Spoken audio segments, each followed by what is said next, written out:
So this part two, and I'm stepping into the whole big swamp of other kinds of beings, and you know, this is a very big question these days. Now,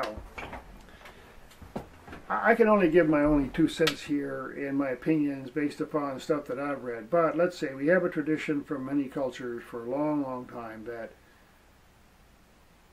there are various kinds of beings in an energetic field state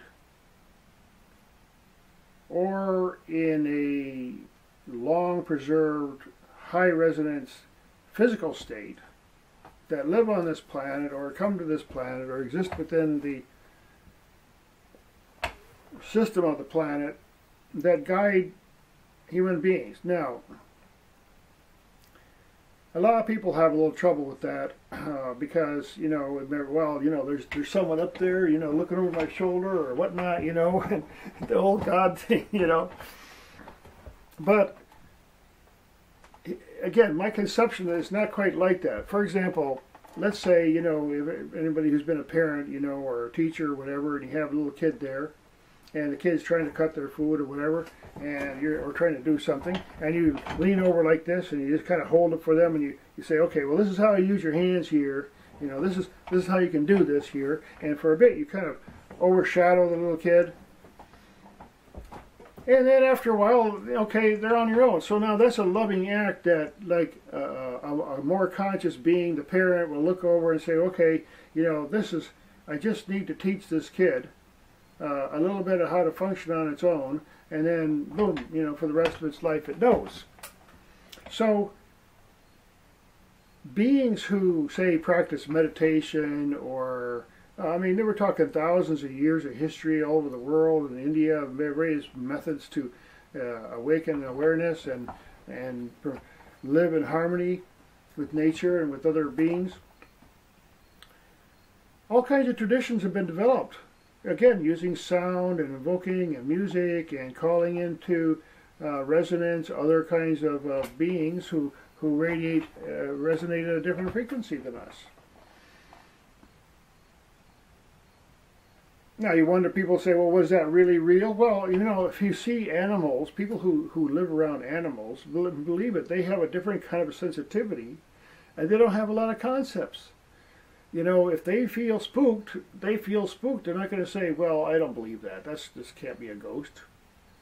No, they will see or feel an energy field, and they will react, and they're just not going to, they don't have a religion, you know, about it. So,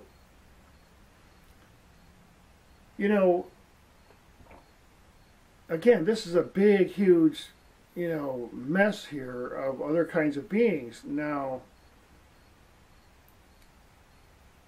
some cultures and a deep tradition is suggesting, in the Egypt and so on, that there's actually, if you look at like the spherical sphere of life, flower of life symbol, interpenetrating circles, spheres,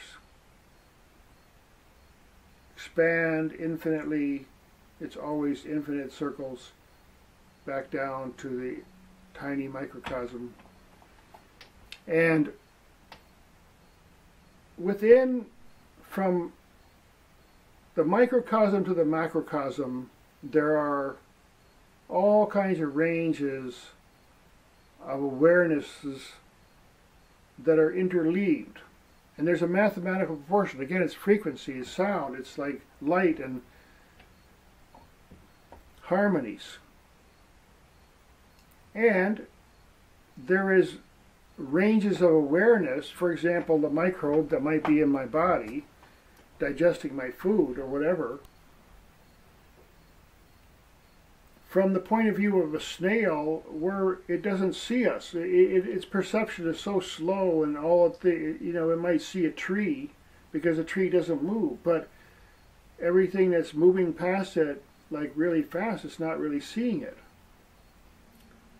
So our physical equipment tends to see certain limited ranges.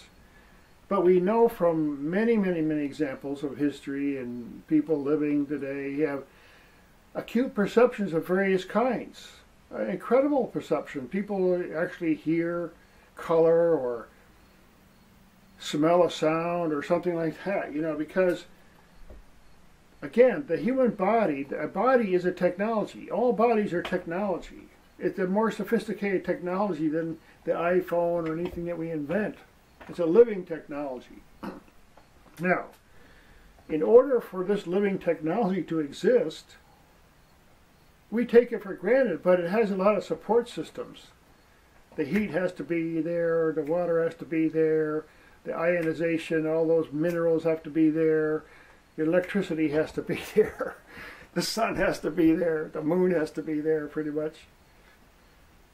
All that stuff is a support system for this body, magnificent human body that we have, we take for granted. See, now, if you had somebody and, someone just gave them a Ferrari, top-of-the-line Ferrari, and then you let your neighbor, the kid comes out there, he's a spoiled brat, and he gets this Ferrari, and every single day he goes out there, he starts living in it, he trashes it up, and he pounds on it, and he sits on it, and you go like, oh my God, like, phew, what are you doing that for?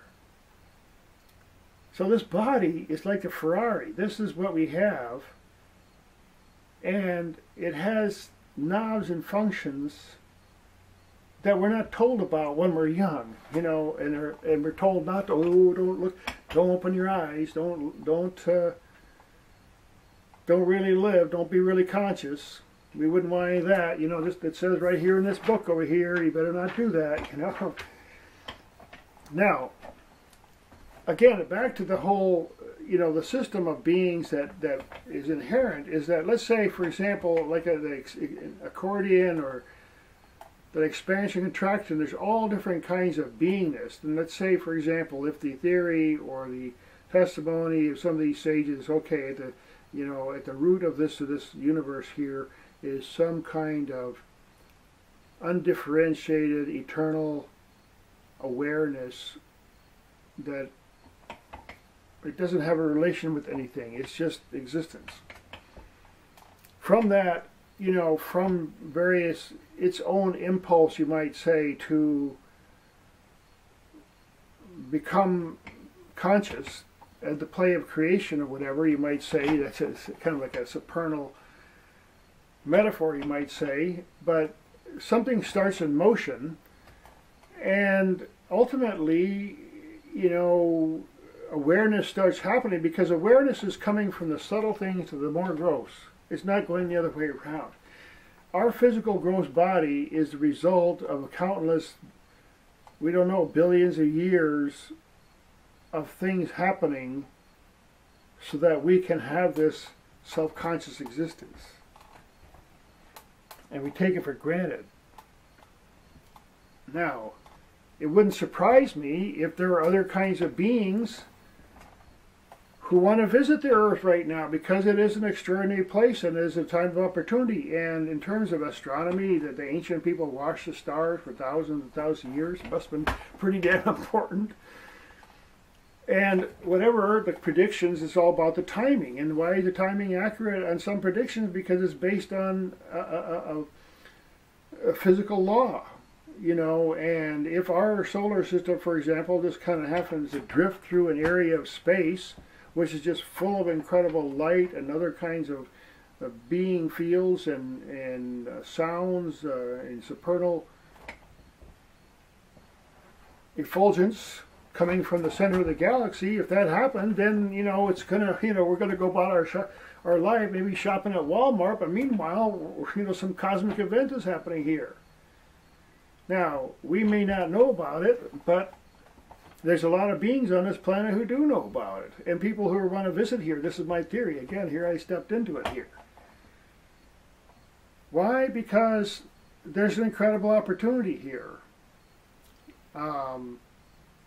The technology, there's an interchange that could happen if we can just get rid of some corruption, and we can just wake ourselves up and say, hey, instead of sitting on a branch and we're just cutting it, we're about to cut the branch that we're sitting on, we take, oh, well, maybe I shouldn't do that, The planet here, I wouldn't be surprised if there were beings that were trying to protect this planet, and not necessarily ones in physical bodies.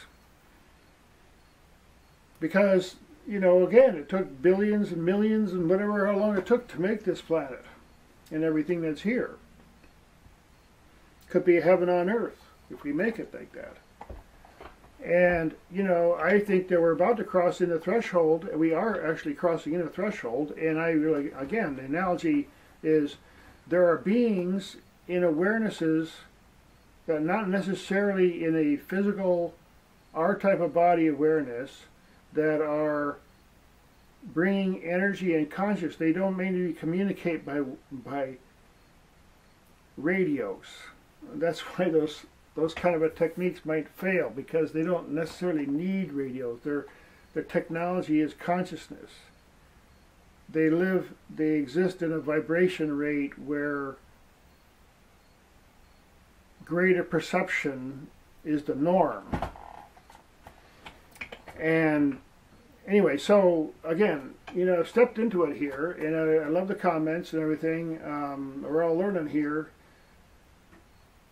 But I'm going to talk a little bit more about this, but more important than all the other beings. I mean, really, honestly, you know, there's a lot of arguing going on the internet about all this stuff, and we have to come to some understanding of a bigger picture here. You know, there's religious elements that are, I mean, if something is real about any mythology or religion, then the reality is different than the book. You know, it's a little more complicated than that. You know, so again, you know, appreciate all the feedback, and I keep watching and learning, and again, thanks again for watching.